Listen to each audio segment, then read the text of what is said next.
illustrated these photos into a cover? This was the first idea that I had, and in getting a lot of the illustrations for the children in the story, I reached out to a lot of friends, parents, and I asked them for photographs of their kids. Kind of at first, I think I just said, in that state of when they're kind of sleepy or trying to get to bed. I got a great assortment of photographs. This was a collage of what I thought would be a great cover, like just sleeping kids. So we're going to go into a procession of about 6 images of how the three of us went over these. I call this one the slaughtered toddlers cover. How did you react before we get to the next image? I like that, by the way, but how do you react? Yeah, it's good. How did you react to this cover? This one just doesn't grab me. It's too busy. It's not it doesn't visually captivate me. And I would say that, well, this might not be wholly true, but we knew we needed a knockout cover. And the book, as it was coming together, it was coming together beautifully, with some problems along the way, but as it came together, we knew we really had something on our hands. And I, as a publisher, I learned the hard way that, that the book cover, it's obvious, but still lots of people mess it up, and, we mess it up, but the book cover is the most important marketing tool you have. In this case, the title of the book is also a brilliant marketing tool, but the cover is so important, and so we didn't need a really good cover, we needed a fucking amazing cover, and this just wasn't cutting it. So this is obviously an image from the story, and it was Adam actually first, I think, mentioned, hey, what about that page for the cover? At first I wasn't feeling it, and then I started to feel it a lot, and then I realized I wouldn't have to draw another page, and I really started to like it. And I think this was also the inspiration for where we started to think about the moon, playing with the title. Yeah, and ultimately it just sort of wasn't exciting enough. I mean, it was peaceful, it was pretty. It's a page from the book that I always liked. So I came up with it, and then Ricardo got really attached to it, and then I was in this weird position of having to talk him out of what I had proposed, and, which was difficult. This one to me, I never particularly liked, and one of the bumps along the way was that I didn't really state that clearly enough early in the process. But this is a moment to do it. No, it came out. How does it, when these tensions emerge in this nice threesome, how do they emerge? It got really tense, and it would usually be, Ricardo would state a very firm opinion. Sorry guys, I just have to tell it like it is. I'm not good at bullshitting. And you're on the phone or you're... No, we would consistently make the mistake, which I encourage everybody to not make in any facet of your life, of doing this delicate communication almost entirely over email. So everybody would get real gangster with it over email, real aggressive, and then we'd get on the phone and everything would chill out and we'd remember who we were. But these emails would always escalate. Any seed of tension would get bigger and bigger. I think we all obviously had a stake in being the best book it could be. And when I was thinking, when I had my opinions, I always knew that it wasn't totally a selfish thing. It was like, this is how I think the book is going to be best. So as we go along, so basically at this stage, I think, is when you guys started saying, we need some kids on the cover. This seemed a little too dark, and it seemed dark and peaceful. Yeah, actually, a little sedate. Even though the book title itself has an excess of life to it, it seemed like we needed something a little more vibrant and lively on the cover. And there's also a way to read this title. I mean, because fuck isn't in the middle of a one-line title, you can sort of ignore the word that's blotted out in a kind of way and you go to C, which is... There is... I'd like to go back and visit an email, because I think there was one email I sent to, well, it was probably to both of you, but it was directed at Ricardo, where I was trying to shoot down this cover, and I went so far, I'm sure you remember, as to say the moon as a solution for covering up the word was like, I was not going to have that. I am totally opposed to this. and in retrospect, I mean, I think during the process, there was all this tension and frustration. And I just remember so vividly certain things with both of you, but especially with Ricardo, things that I just worked myself up into total, at least in my mind, opposition.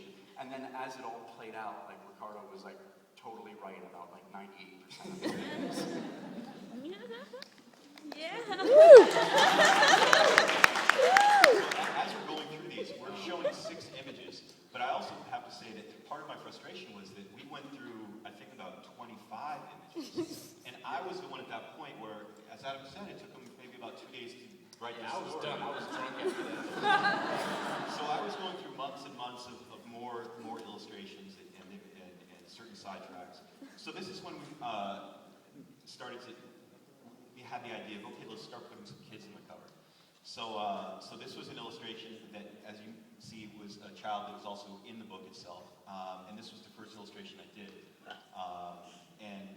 This didn't work as a cover, but I loved the illustration. And when this illustration got kicked out of the book, I was a little upset. I really liked it, but of course, the girl comes back. So There's and to sort of an element in this as a small operation is that Adam and Ricardo signed up with Akashick. There was a tiny advance on the book, and so I think one of the frustrations for Ricardo was that it's easy enough for me and Adam to be like, well, why don't you try this and try that? Why don't you do another 50, Ricardo? Yeah, and it's like every little idea is like, robbing Ricardo of 7 hours of his life, and for no monetary gain. And of course, we all hoped for a successful book, but there was also, of course, no guarantee whatsoever, and we're all busy people.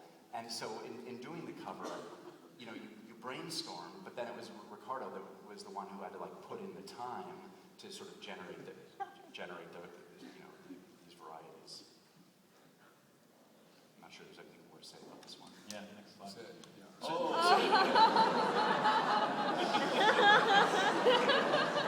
So this one was the brainchild of the evil, intrusive publisher. I felt after a couple of failed attempts at getting the cover that I also felt like we had such a great book. We needed a cover that was a little more slick and a little more like pro style. Right, they looked like the poster for a shitty movie.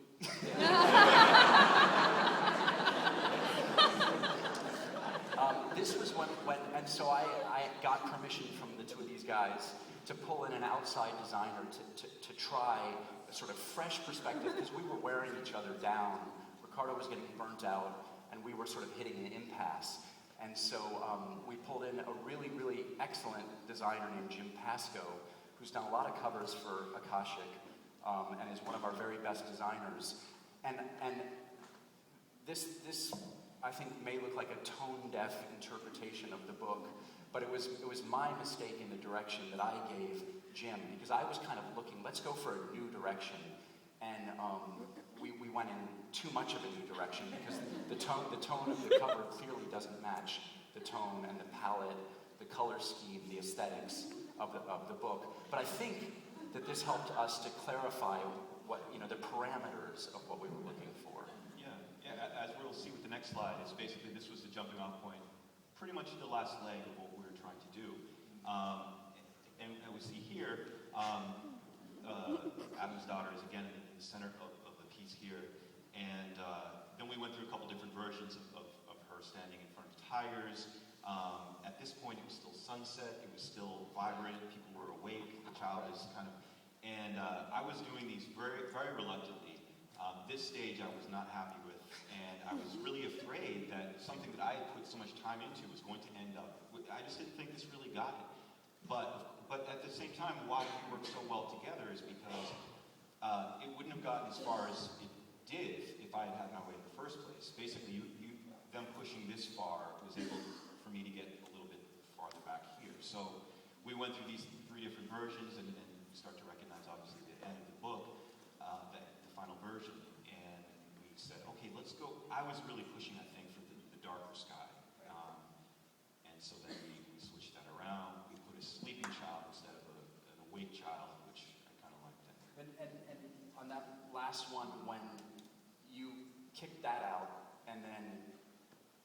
I think Adam and I were still like, it's getting closer, but still resistant. And I think you were kind of like, fuck it. This is bullshit.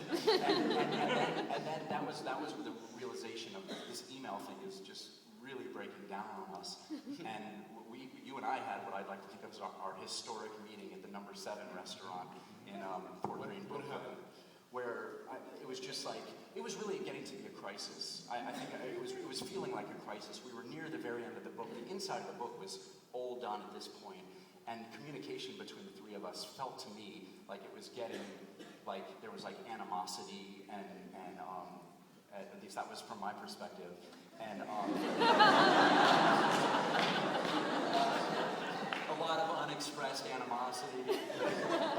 But then it was like, then Ricardo and I agreed to get down and like just look at things, and it just seemed like an in-person meeting. Adam was in Philadelphia, so he couldn't join us, and I felt like you and I had the most incredible meeting, and I felt like that was like we were able to really get ourselves on course. I had a really good day that day too. That's when you got to the last image. Let's look at it again. The very last. So this became. Then Ricardo fucking nailed it. Yeah, we nailed it. And as much as it seemed tense, I mean, that's kind of just how I speak. And I was glad. Once we got together, I think it was clear. It's like, we're still on board. I'm still on board. I just wanted to, let's get. This has been very therapeutic. Yeah. I think in a way it's in keeping with the book itself, which has been therapeutic for a lot of people. So I'm glad to have actually provided this service to you. Yeah, no, I have to say though, it was hilarious every single night. I mean, I'm up at 2 o'clock in the morning, just saying to myself, I'm just gonna go fuck to sleep. Like,